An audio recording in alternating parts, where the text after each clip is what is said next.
An exclusive look at what it's like to be the new teen idols. Life as One Direction, which is not entirely a bed of roses in some way. Sometimes it can get quite personal abuse to members of your family or friends or girlfriends or whatever else. Has there ever been a time where it's sort of gone too far, you think? It was my low point. I just read like... Forget that it's a person who's on the other side of the computer, do you know what I mean? Like, we are actually people, whereas people just think they're talking to them and they're never going to get through to. You know, we do see a lot of things and stuff that are said about us. Nowadays, boy bands have become serious business with millions, some even say billions of dollars at stake.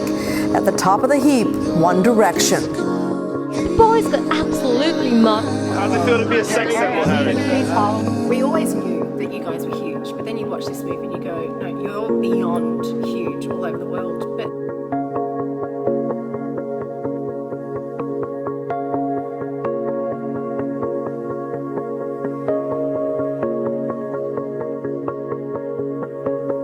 They work hard. Oh my God, they work hard. These guys work hard. Never take that away from them.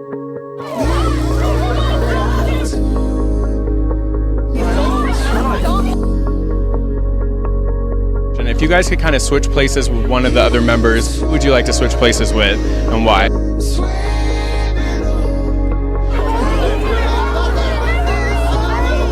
I think I'd go with my main man on my left here because he has to go through a lot of different things for being Mr. Harry Styles.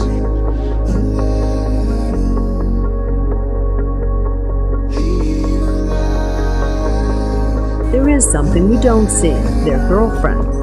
Why don't we see that part of your life? Yeah, it's crazy with a market like that because 100% young women, and they fantasize about these guys, and then you have the record labels and everyone kind of grooming you to make sure that you don't even mention you have a girlfriend. So It wasn't because it's bad for business, because all those... no, not at all.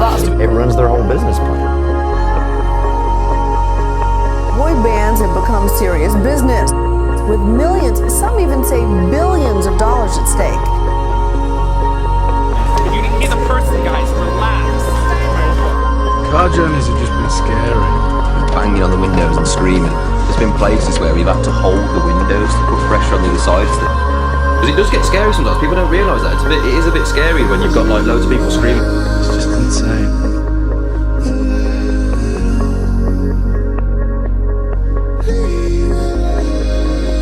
You say that sometimes you have barely a chance to catch our breath. We travel quite a lot, so I guess sometimes, you know, in the space of 3 days, you kind of look back at it and go, oh, hang on, we've been there, and it's kind of sometimes gets a bit of a blur.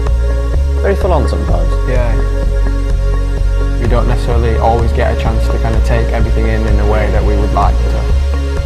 Been to so many new places that I've never been to before in these past couple of weeks, and I haven't seen any of them. Going outside and being out in the open now is like a treat, you know what I mean? Because we're stuck inside these rooms all the time. There's nothing I would like to do more than just walk around, you know, these cities, you know, but the police take control and you can't sneak out of places anymore. It's, you know, it becomes a planned operation. One of the hard things has to be you're away from home for so long. And it's not even just homesickness. You miss family and friends, milestones. How do you cope with that? Zayn, you talked about struggling a little bit with homesickness. When you were ever at home, you lost? Yeah, you're right, we don't really go home that much. You are under intense spotlight. We all agree on that. Is it uncomfortable? But are there any days where you go, you know what, I'm living the dream, but some days I just want to get off? Any days where you just go, it's too much? We're human, we're only human, like it's just, everyone has their bad days. Interesting, Harry, is what you said. You hate the word famous. That's what you guys have become.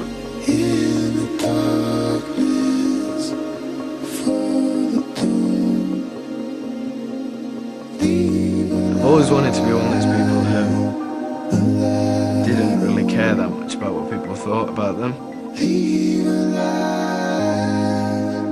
I just don't think I am.